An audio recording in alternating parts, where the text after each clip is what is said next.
All right. Hey again, everybody. It's good to see y'all again. So last week when I was here, the primary thing that I talked about, even though I was using Dr. David Hawkins' levels of consciousness, and I'll probably at some point be going back to that. But one of the things that I talked about was those levels of consciousness that he calls under level 200, that I referred to as the lower ego. And I mentioned that it's helpful to go through the purification phase. And really what the purification phase is letting go of false beliefs, letting go of attachments, letting go of values, etc., that keep you attached to that lower ego. And what I mentioned was that this week, what I would like to do is answer questions that you have about that, and then we'll kind of move on. One thing that I thought was kind of funny last week, I don't know if you noticed it, but the lady that came on after me for Satsang, I think just continued talking about the same thing, right?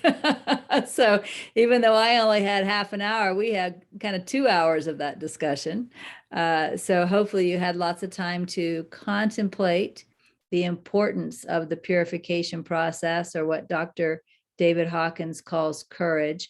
And also, one of the things I said last week, which I think is really important, was that the purification phase, or the courage phase, did not happen by accident, that it was a decision, right? It was a decision to use everything that came up in my life for the purpose of healing the mind. That is the language that I used.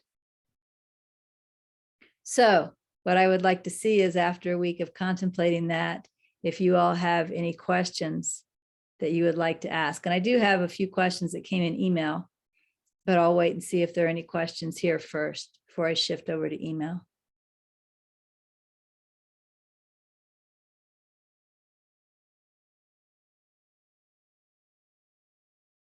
Okay, Shauna.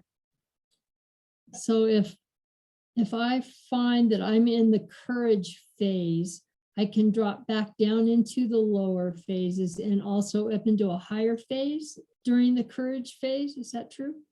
Well, it's kind of interesting, not in the way that I interpret the levels of consciousness. When you are in the courage phase, you are doing things like looking at shame, looking at guilt, looking at fear, looking at anger, and you will certainly experience those things. But the fact that you experience something does not mean that your primary state is that level. And I think this is where people get sometimes confused. For example, that actually leads to one of the questions in email, Shauna. So let me go ahead and just jump over to that question, because I think it fits with yours. The question says, you shared that you experienced a phase of purification, and after that, one of neutrality, willingness, etc. In my experience, they all show up without any specific order. I do have times of stillness, peace, and acceptance, alternating with courage and purification. And still, out of nowhere, anger or fear kicks in, even though believing gets less and less. So running up and then down the scale of frequencies is more what I experience. Can you address this? So, one thing that comes to mind is I'm reminded of Peace Pilgrim's teaching. Peace Pilgrim really talking about the courage phase, or the purification phase. Peace Pilgrim talked about the hills and valleys of what she called the spiritual path. And she said that the hilltops were these times of peace and joy. And then the valleys were when you went back into the ego to learn more lessons, which I would call for more letting go. And she says that as you went back into the valley to learn more lessons, and then if you learn that lesson and implemented that lesson into your life, then the next hilltop was even higher, right? So it starts off where there's this level of peace and then back into ego, and then this level of peace and then back into ego, and then this higher level of peace and then back into ego, and then this higher level of peace and then back into ego. And then eventually she talks about coming to the top and never needing to go back into ego again. And she says, but learning continued to go up. That process that she's talking about is the courage stage. That is the purification stage. That's how it's experienced. So you will have everything from, I'll call it the lowest emotional experience, which would be shame, all the way up to great highs of peace, acceptance, joy. But if you pull back from a bird's eye view and you look at it as a whole, and you ask, what's the primary thing that's going on here? The primary thing that's going on here is purification. So you know, all of these things, for example, one of the stages was what he calls willingness, which I said I would call service if I had named them. You know, when I entered into the willingness stage, I entered into a very strong stage of service. And that's when I started awakening together, when I was guided to found. How do you say that when you're saying past tense? Is that the word, past tense? When I was guided to found awakening together. My primary stage then was service. However, I did serve prior to that stage, you know, and I still serve even though I'm past that stage. So we're not looking at the details of what I do. All those things may be included to some degree. We're looking at the primary stage that you're in. You kind of have to pull back and say what's really going on here. When I say that the primary thing that was going on during the courage stage was purification, that's because in spite of, you know, it's funny because if you were to listen to all of my teachings, like I just did, and you'll hear me talk about, oh, I'm experiencing this great peace I've never experienced before. You know, I mean, I'm having those hilltop experiences, and then something happens to bring up more ego, right? So all of that is going on in that stage. What happened when I got to the neutrality stage is those hills and valleys stopped, right? When I got to the neutrality stage, it was like everything was okay. And it was very interesting because at that time, this is right after I moved to Pueblo, and I had lots and lots of guests. It was almost like every time somebody left, somebody else came. You know, every now and then we get a couple weeks off without guests, but we had all these guests all the time, and everybody brought different stuff into the house, meaning different energy, different habits, different ways of being. And what I noticed is how I was at peace with everything, right? That, you know, I wasn't bothered by these different people and their different ways of being. This was actually the neutrality stage. It was a very easy place to be. But at the same time, with the neutrality stage, there was this knowing that there was a rest going on. And in fact, one thing that I heard and I always, you know, so I always point back here when I talk about guidance. One thing I heard a lot in that stage was not to rest on my laurels. And, you know, one thing that Dr. David Hawkins says about the neutrality stage is that lots of people will do just that. When they hit the neutrality stage, because it feels so good, they stay there for the rest of a lifetime. They never continue on. What I perceive to be the guidance that moved me out of the neutrality stage and into the service stage or willingness stage was when I was guided to take that year off for increased silence. And I spent 5 to 7 hours a day contemplating the 7 steps to awakening. And what happened during that time was this, you know, I mean, you know how Michael Langford talks about increasing your desire for liberation. That's what that year was. Okay, let's just That's what that year was. That's what happened in that year when I was just contemplating. And when I got to the end of that year, I was guided to start awakening together. And that's what moved me into the stage of service. And now, even though I had done service before, oh my God, that is the primary thing that was going on in my life at this point, right? Everything else that was going on was secondary to the starting up awakening together and writing the minister preparation program and, just serve. That's all life was about.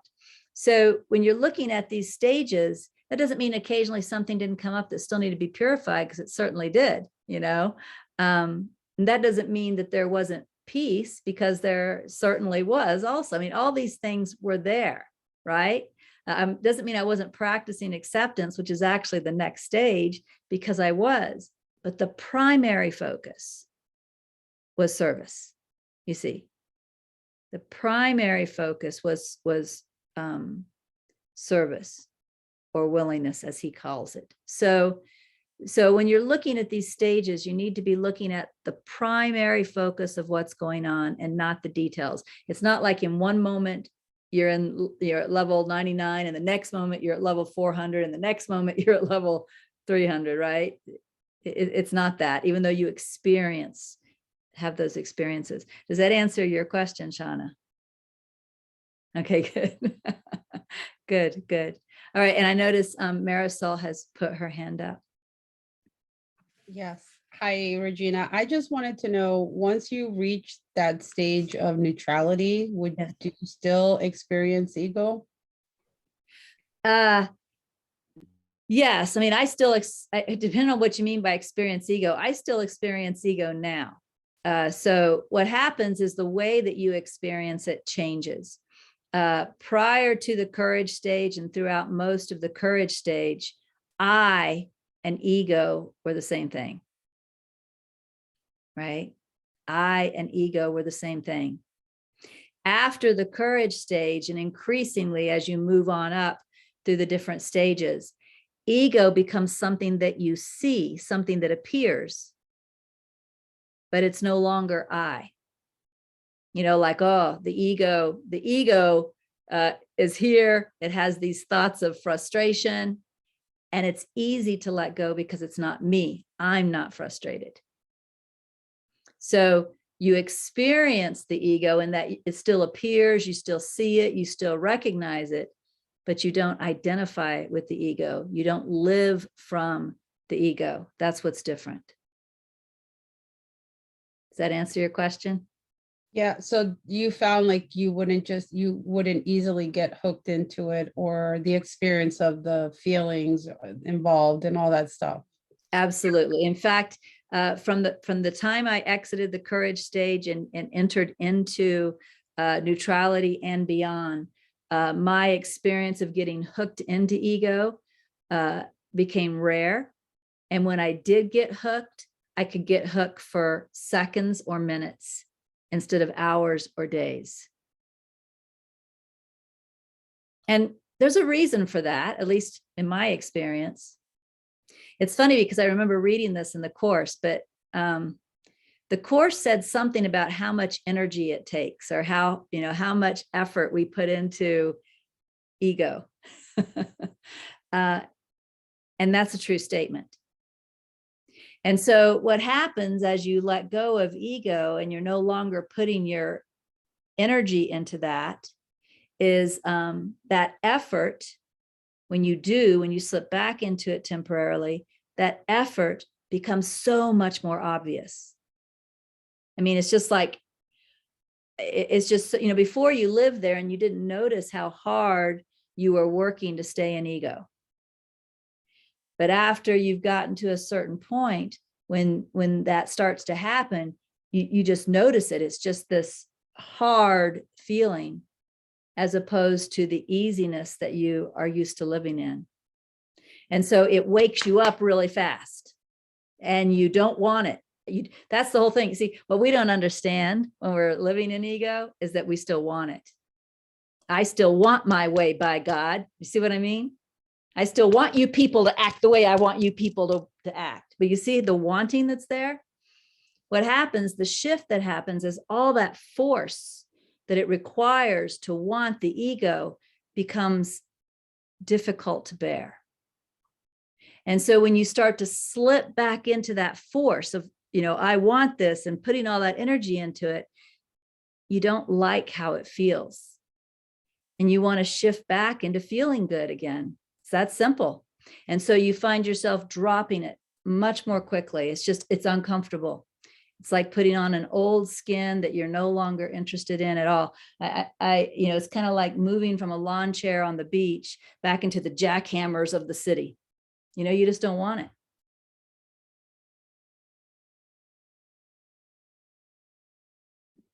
Thank you. You're welcome.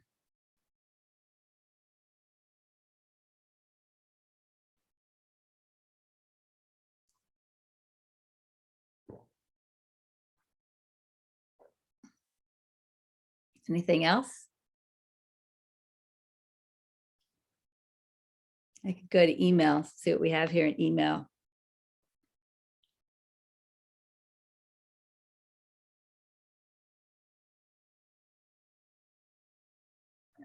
Okay, so some of these questions are actually also related to the homily that I gave this morning.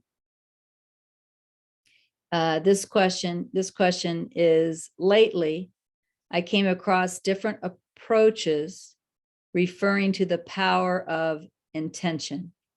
And it refers to Neville Goddard's The Power of I Am and The Power of Eight by Lynn McTaggart. And it says, to me, they all sound like the law of attraction, which I definitely got from you is not in alignment with desiring only truth. What's different in them is that they refer to the I am, or the heart, as the source of the desire instead of the I or the ego. Let's say the heart desires abundance, peace, etc., and therefore the intention to abundance, peace, etc. is set. Is this just a facet of the desire for truth, or is this misleading? And I can't in any way directly answer this question, because in order to directly answer it, I would need to know what Neville Goddard's The Power of I Am says, and I would need to know what Lynn McTaggart's The Power of Eight says, and I don't know. So, so in that way, I'm not going to directly comment. But as I read the question, there are some things about my own experience that get brought up. So,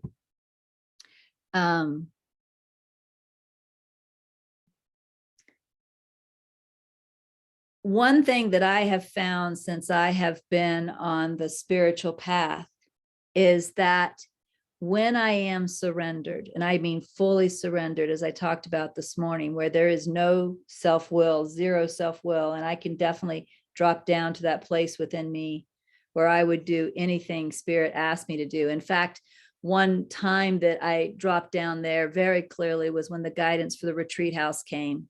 I was on my knees in a little church, and I let go of everything. I let go of who I think I am. I let go of all of my money. I let go of my home.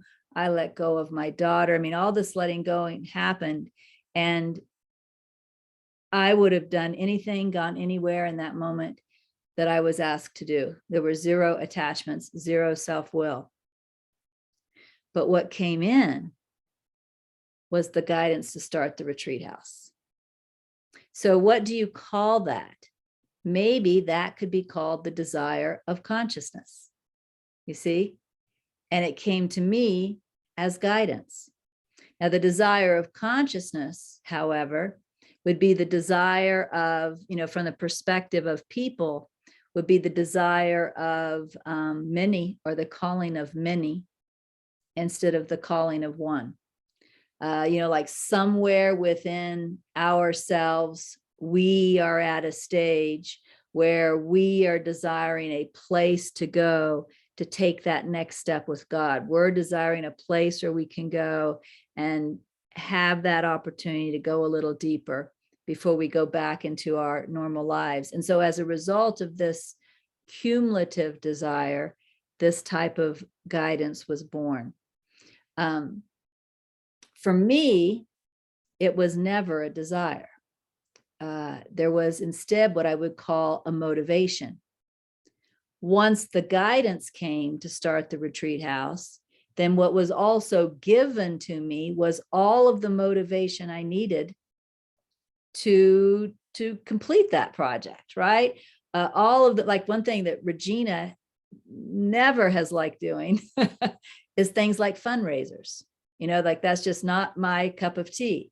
But the motivation came to do the fundraisers, right? The motivation came to begin looking at the properties and, you know, all the motivation to get all that done. And in fact, when we finally bought the retreat house, the motivation that was there for Jacqueline and me, Jacqueline and I were working, what, Jacqueline, 15, 16-hour days for 3 or 4 months straight, nonstop motivation, just buying furniture, buying dishes, setting things up, planning processes.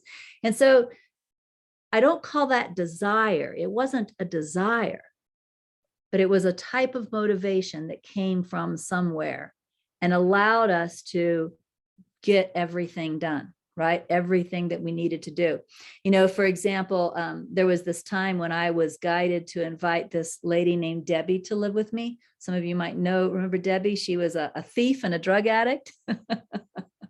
And I invited Debbie to live with me. There was no desire to have Debbie live with me. In fact, I even told Spirit, I said, if this is you, I need some confirmation. And I did get the confirmation.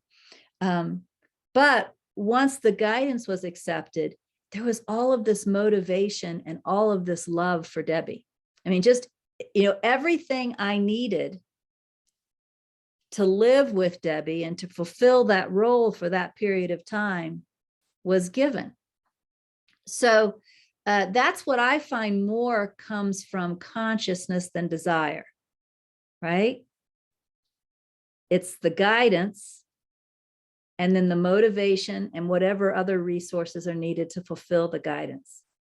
But it never feels like a desire. A desire has a different feel to it. Right? A desire is something I want. And this is more, here's the guidance, and then here's all of this motivation, all of this energy, right? Motivation is a type of energy, all of this energy. Like now, you know, even right now, these projects that I'm working on, these projects that have come up that were unplanned are in addition to the work that was planned for my last year. Right. So, you know, like when I was working on the project to do the snippets for YouTube, I could not stop listening to these audios. A, I've never gone back and listened to my own audios. And B, I very seldom listen to anybody's audios. Anybody who knows me well knows Regina prefers to read and contemplate. Listening is not her style because I like to be able to do it a little slower, right? But during this project, I couldn't stop listening. It's like every time I sat down and it felt like I had nothing to do, listen to an audio, right? And since the project is done, guess who's not listening to hardly any audios again? Because the motivation went away. It was no longer needed, right? It wasn't like, even though it felt almost like an addiction for 2.5 months because the motivation was there. Once the job was done, the motivation went away and it fell away. Right? I have no interest in going back and listening to my audios now. Now I'm working on other projects and that's where I'm spending all of my time. So again, I don't find desires coming from the true I am, but I do find guidance and motivation. So there was one more question in email. I'll answer that and then we'll see if there's anything else here. And if not, we'll move on. And I think this question was more related to the homily this morning. It says, your homily today just rocked it. Got some really helpful pointers to the questions that arose in me while listening to your last clarifying the teachings. Still, some confusion is lingering. I especially can see how a part in me is struggling with the practicability of 100% desirelessness, no other desire than truth. How does that look in daily life? My common sense tells me that it's sensible to eat, have a shower, go to the grocery, take care of my family, pay my bills. But what does any of that have to do with truth? I'm going to stop there and answer that part before I continue, because this is a fairly long question. Some of it's probably going to, she starts to answer her own questions. So some of it's probably going to be very similar to what I'm going to say. But this was one of the very first kinds of guidances that I began to receive, was to surrender the daily things in life, you know, like what I wear, what I eat, what I'm going to do now. And she even comments on that. She says, this reminds me of Inner Ramana, surrender the common practices of the day, such as what to eat and what to wear, when to sleep, what to say, when to speak. Surrender of such practices is letting go of ego, because ego indulges itself, its sense of self, through ordinary practices such as these. That's a quote from Inner Ramana. She says, I find it much easier to identify the guidance when it comes to huge decisions like moving house or changing job, but the minutia is kind of tricky. Can you share how surrendering in daily life looked, what surrendering in daily life looked like for you? And I can. I can't say it will be exactly the same for you. All right. So I can describe what it was like for me, but I can't say it's exactly the same for you. One thing that I learned to do was to live in the question instead of the thinking. And so what that would mean is when I go to the closet, instead of thinking about what I'm going to wear today, I would learn to ask, what am I going to wear today? Right. And then what happened for me was things would begin to just like pop. Like I'd notice that blouse and I'd notice those pants, and, you know, they just kind of popped. I don't know how else to say that. They stood out, and I grab them and put them on. The same thing happened with food. I began to shop in the same way. I began to cook in the same way. I began to select from a menu in the same way. So I learned to replace thinking about what I want with asking what I want.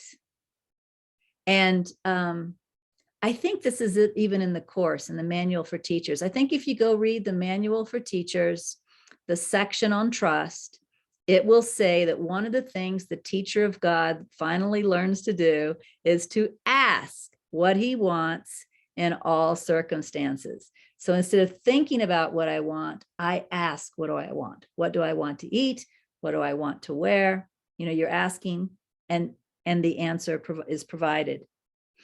Where I found this difficult, all right, and this is very important, and this goes right back to this morning's homily. Where I found this difficult is when I had already decided what I wanted, right?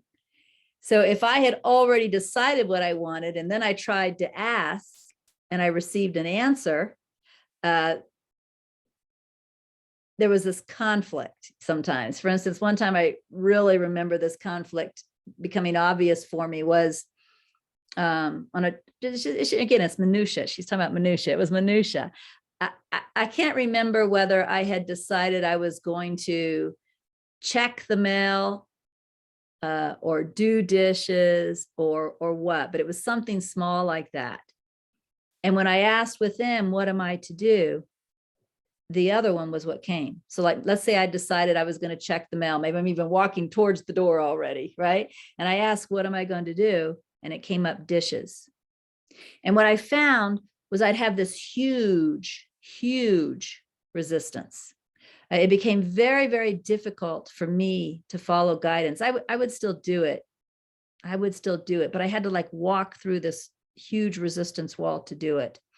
It was very difficult for me. It was very uncomfortable. That's what I mean. It was very uncomfortable for me when I had already decided what I wanted.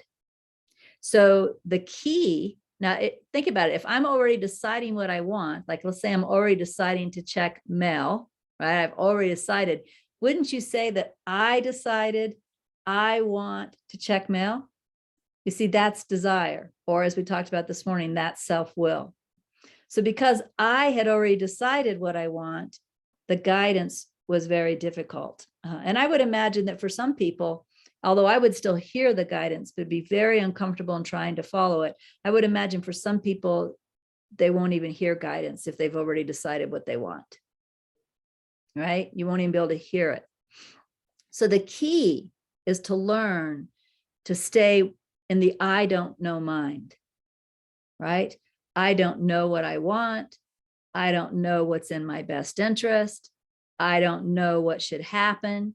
If you can stay in the I don't know mind and then ask whether it will happen for you the same way it did me, things popping or hearing a thought like dishes, you know, or whether it will happen for you differently, I can't comment on, but it will happen for you. But the key is not to decide for yourself what you want. Instead, you ask. You know, you're really asking, what am I to do now? You're asking, it's still, what do I want? Let me see if I can explain that. You are never going against your true will when you surrender. What you are surrendering to is your true will. Therefore, when you surrender and when you ask for guidance, what you're asking for, whether your conscious mind knows it or not, is what you really want in that moment.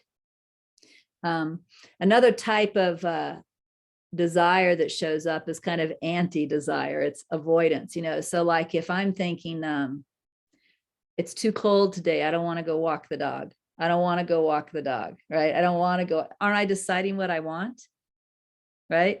What I want is not to go walk the dog. So you have to watch that too. That was one of the things I learned very early, because there were certain tasks that I said I hated. I hate pulling weeds. I hate doing dishes. I hate doing laundry. And yet these things have to be done, don't they? And so one of the things I had to do was let go of thinking I didn't want those things. Right? I had to let go of saying, I don't like this. I don't want this, because otherwise, you know, I'm blocking just the purity of the flow of guidance. So, but especially now, and of course, you know, I've been doing this for years, but especially now, I find it pretty easy to follow guidance. The reason I said pretty easy instead of extremely easy is because the thoughts still pop up about what I want, and I have to let them go first. For it, let me give you an example. After church every week, my family is waiting to have breakfast. Many times the thought will pop up, I don't want to go have breakfast, I want to stay here. That thought has to be let go. And then I know with certainty what I'm to do is to leave and go have breakfast. So this is kind of like Marisol's question a while ago, do you still experience the ego? And the answer is yes, in that I still see it. No, in that I'm not identified with it. You don't find me fighting with my family saying, why can't we have breakfast at 10 instead of 9:30 so that I can just stay for the next half hour, especially when I'm the minister? What if people have questions? You know, you don't hear that coming from me, right? It's time for me to go to breakfast now. And I just know that it's time for me to go to breakfast now. So I leave and I go to breakfast. But there is still these thoughts that appear that have to be recognized for what they are. They have to be recognized for self-will, or recognized as an I want or I don't want.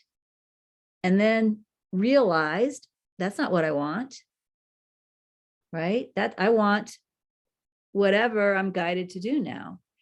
And then moving on. So it's pretty easy. It's fairly easy, but it still takes attention. It still takes awareness. In lack of awareness, you know, maybe I would still, well, I don't know if I would or not, because then the pain would kick in. That's what would happen next. What would happen next, going back to the way I answered Marisol, if for some reason I failed to notice that I want to go have breakfast now, I thought I still wanted to stay for another half hour at Awakening Together. As soon as I started fighting for that, the pain would set in. And then I would realize I was wrong and I would change my mind. The pain of struggling for ego.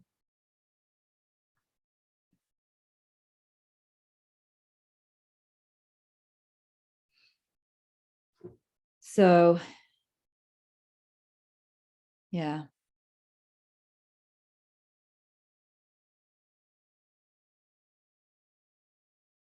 Yeah, I think that answers the questions in email.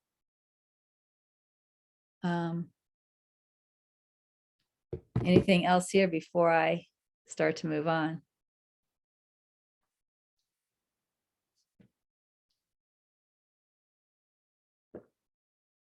Nothing. All right, then I'm going to move on. So let me pull up Dr. David Hawkins' map of consciousness.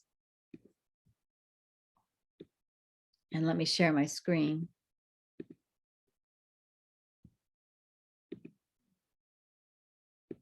So as we've talked about already, these lower levels, which he calls under level 200,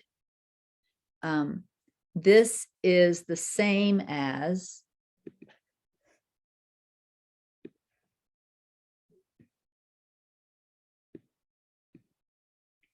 the individual subconscious that is blocking. I don't know what to call this ego here. I don't know what to call it, but it's beyond the individual. You know, what term do you use? Collective ego? What term do you use? The ego of consciousness? I don't know what to call this thing here. And in fact, notice that when I was guided to draw this, it was simply called ego, right? So I guess that's what we'll call it. But the funny thing is, this next level of ego is beyond the apparent individual, which is what we typically think of as ego.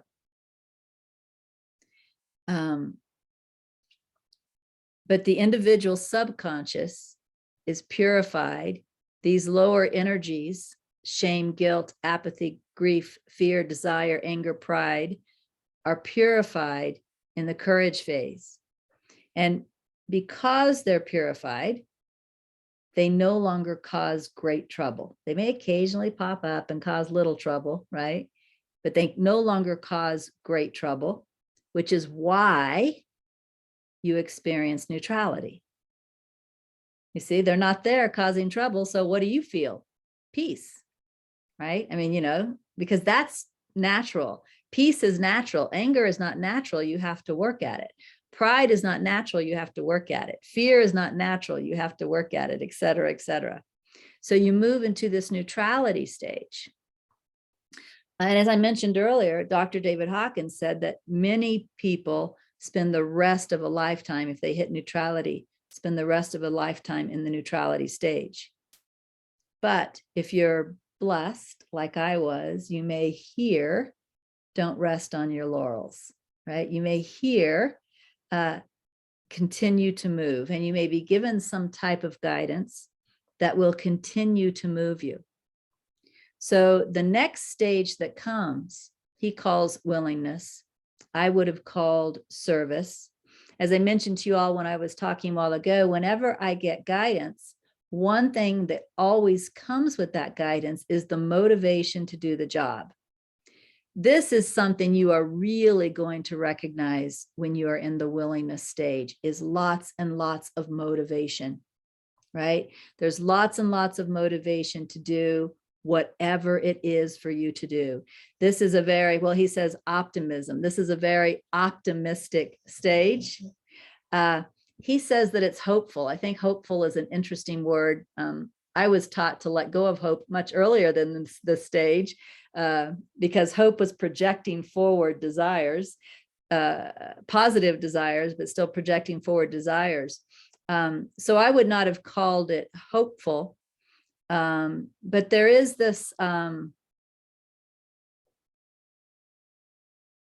sense that everything's going to work out okay. And that's probably what he means by hopeful, right? There's just this sense, like I never worried that we wouldn't get Awakening Together off the ground.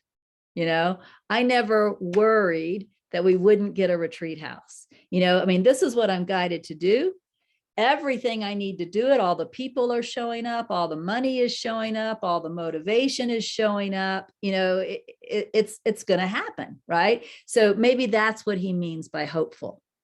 So when you're in this particular stage, at least for me, there is a great sense of working for God, and therefore everything is guaranteed by God, right? You just have to play your part. And there's lots and lots of motivation. At the same time, even though this lower ego has been primarily purified, little pieces can still show up, and you'll let them go as they show up. And in fact, one thing you'll find when you're in the service stage is you're already, if you'll pardon the language here, but I think it's good language, you're already a master of the courage stage. So what happens when you're in the willingness stage, if there's a little bit of desire that comes up, or a little bit of fear, or a little bit of guilt or shame, you're able to look directly at it, recognize it for what it is, and let it go very easily. So stuff still happens, things still come up, but again, the struggle was left way back here in the courage stage. This is now very easily, and you're taking responsibility. You're not blaming anybody else for anything. You're taking responsibility for your own, for whatever's showing up for you. You're looking at it, you're letting it go. It's a very energized, that's a good word for it. It's a very energized stage.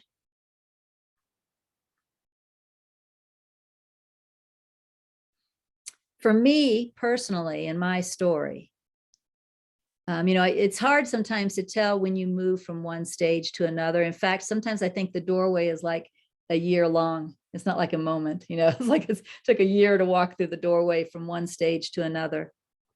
But there are two events that happened that I think for me were the moving from willingness to acceptance. And I'm going to share these so you can kind of see the difference between willingness and acceptance, because you could be in the courage stage and be practicing acceptance, right? That doesn't mean you're in the acceptance stage. So I want to talk about the difference between willingness and acceptance. And I do that, I think, by sharing my personal stories. So there were two things that happened, which I think were the doorway between these two stages. Remember, I mentioned the doorway between neutrality and willingness was that year of contemplating the 7 steps, right? The doorway between willingness and acceptance, there were two things that happened. One thing that happened is there was a very big kind of a blow up in Awakening Together. And actually, I don't remember which came first. I'm going to tell you 2 stories, but unless I sit down and look really hard at the calendar, in my own mind, I can never remember which event came first and which event came second. But there was this huge blow up in Awakening Together where a spiritual teacher that we all had great respect for, our sanctuary director that was prior to sign it was not her. One of our Awakening Together teachers. And then this other person, I don't know what to call him. I'll just call him by name because you all know him, or some of you know him and you know how he is. The other person was Teddy Poppy. What do you call Teddy? And then Teddy, right? If you know Teddy, Teddy likes to kick up a storm sometimes. So he was the 4th person. So we had a spiritual teacher, a sanctuary director, an Awakening Together teacher, and Teddy. And they got into this big uproar. And I'm not quite certain exactly what started it because I was literally away on vacation when it started. But it got really, really large. So large that the spiritual teacher was telling me I needed to fire the sanctuary director, that she was going to ruin the organization. The Awakening Together teacher at that time quit the program that he had and said, I'm not going to do this anymore. Teddy wrote to the board and was telling them all kinds of stuff about me that wasn't true. There was just lots of very angry, very attacking emails flying around. The thing just got so big, it got so out of proportion. It was amazing. And what appeared as a very real possibility is that this is where Awakening Together is going to end, right here. So I would have just spent a number of years, along with, of course, trustees and board members and other people, but I would have just spent a number of years building Awakening together. And now it looks like it could be destroyed. It could end right here. And what happened within me was the guidance to do nothing. What happened in me was the guidance to do absolutely nothing. Even when these emails were going to the board, saying these things about me that weren't even near truth. I mean, you got to wonder how sometimes people come up with stuff. There was zero guidance to even write to the board, to say anything about the emails, no defense, nothing. And the only thing that I could do was drop all the way into myself and accept that if Awakening together ends here, that's perfect, right? That's perfect. That, I think, moved me from the willingness to the acceptance stage. That strong event and that very deep acceptance. Another thing that also happened, which seems to be a sign, maybe not as powerful, but seems to be a sign that I moved from the willingness to the acceptance stage, was that I received the guidance to start preparing for me to leave Awakening together. And this would have been either some months before or some months after that other event that I just told you about. I don't rightly remember without getting out a calendar and thinking really hard.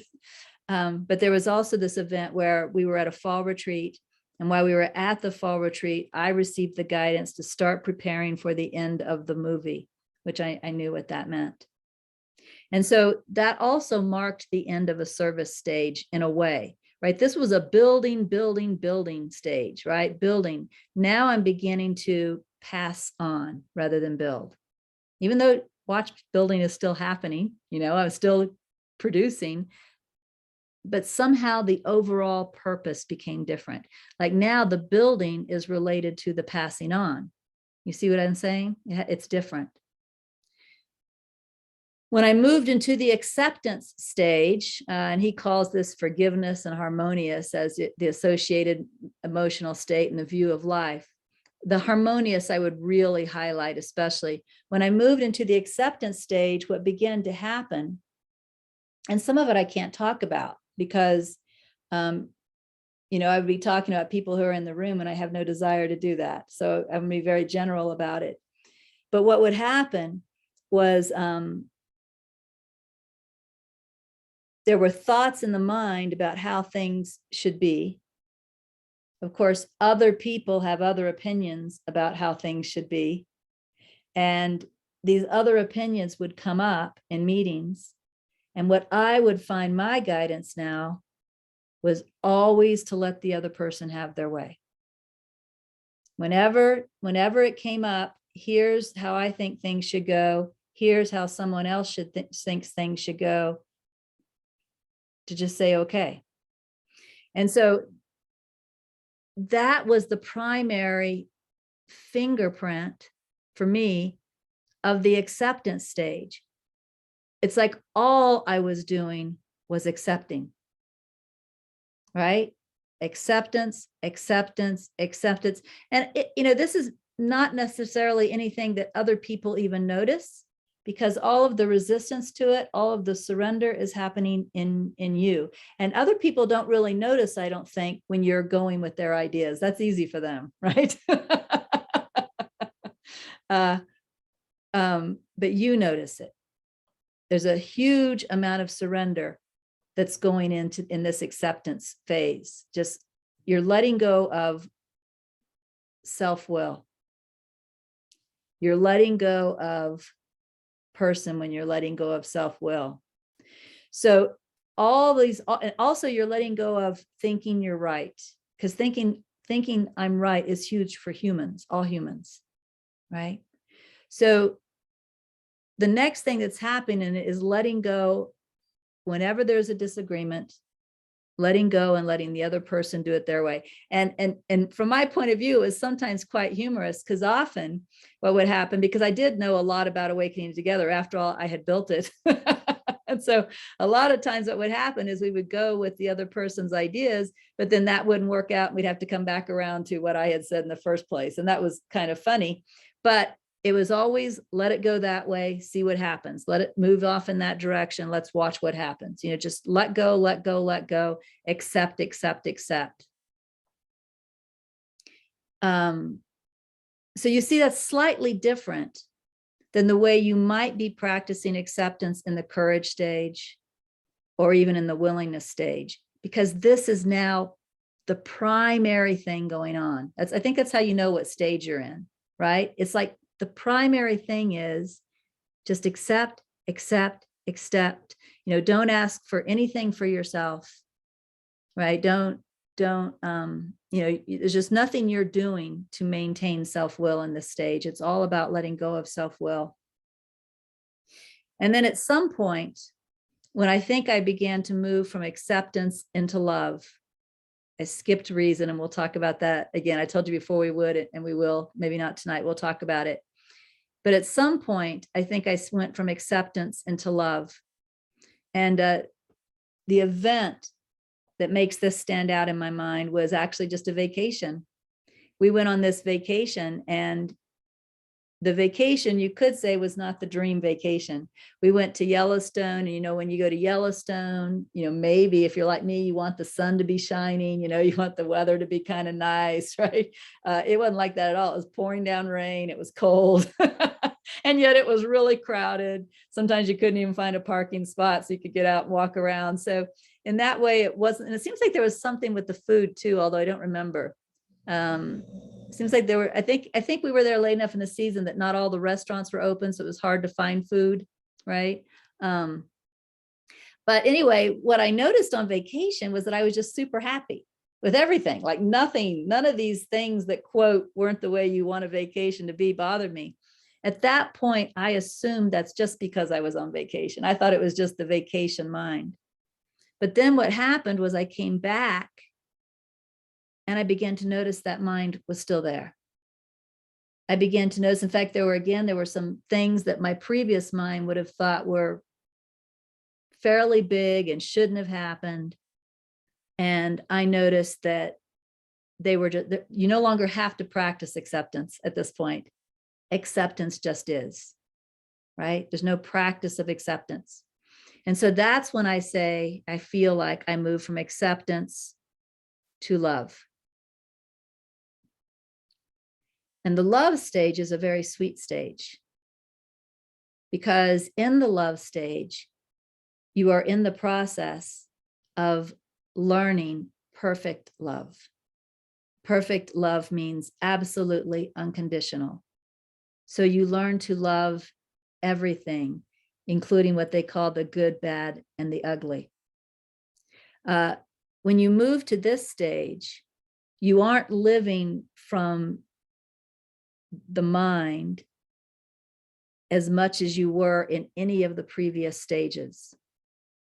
All of the previous stages had some level of mind. Obviously, the lower you are, the more mind. The higher you are, the less mind.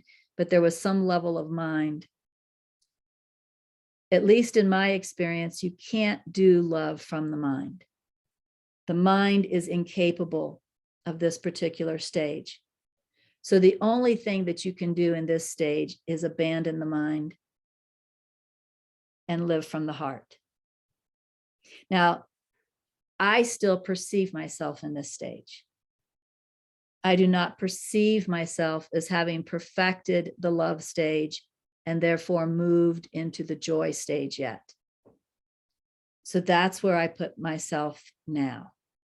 Therefore, I'm not going to talk about the higher stages because I want to talk to you from experience. This love stage, however, is just like all of the other stages. When you live in a stage, it gets easier and easier and easier. And for example, as you guys know, in spite of the things that are happening in the world, I don't find anything in me that jumps out of loving all of the characters involved, right?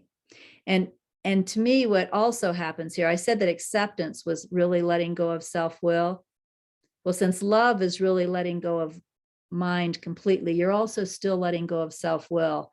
And this is even ideas like war shouldn't happen. People shouldn't go to schools and shoot other students. And this is why you can't get there with mind. How would mind go there? Right? Mind is incapable of non-duality, which is really what love is. Mind has to judge. It has to see good and bad, right and wrong, should be and shouldn't be, better and less than, right? That's what mind is. And so there's no way you can come into the love stage with the mind.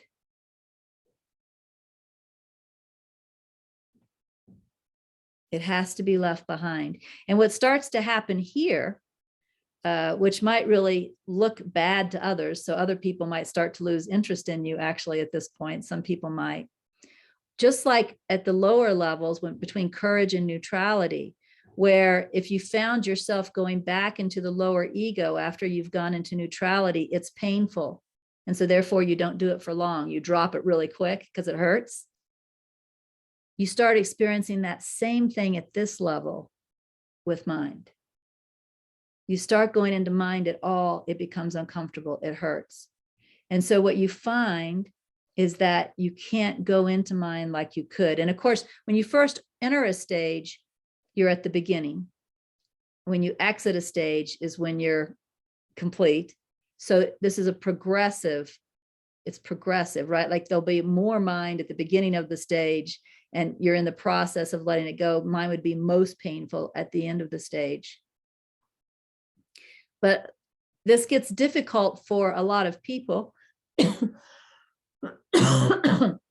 Not for you, because this is your motivation now. But it can get difficult for the people around you because they cannot comprehend life without mind. And so they want to pull you back into mind, you know, like just simple stuff like with my partner. Right now he's talking about building a house. I don't know if it will happen. He's talked about it before and it didn't happen, but you know, he wants me to decide between this stucco and this stucco and this stucco. And there's nothing in me that is involved in exactly which shade of stucco is important, you know? So it kind of gets difficult sometimes to play these games because I would love any stucco that we picked, you know? And so in some ways it gets harder to play the game of the world once you reach the stage, because I would say there's not enough person left to play the game of the world well. Now the person is not gone yet. The person does not go completely until level 600. But what's happening throughout this process is a thinning of the person. And so when you get up to around level 500, level 540, even though there's still person present, it's a very thin person. And again, to step into that is uncomfortable. It's painful. It hurts. It's not where you want to be. You want to be, you know, and yet at the same time, I can do my job really well. You know, like I said, when I sit down and I'm listening to those audios or whatever, I don't have any problem doing that because that doesn't actually take mind. That's all just happening in the flow. Right. And the motivation is provided. So it's not like, you know, you reach this stage and you become a bliss ninny. Whatever it is you are to do, it still gets done. But mind is very painful. And it looks like we're out of time. So it looks like I need to stop talking now. So next week, we'll see if you guys have any questions about any of this. And then if not, we'll move into, well, I don't know what we'll move into, to be absolutely honest. I know one thing I want to show you also is NTI's map of consciousness, but I don't know if we're ready for that yet, or if we need to still hang out here more. I just don't know what's next. So we'll find that out next week. Okay. All right. See y'all.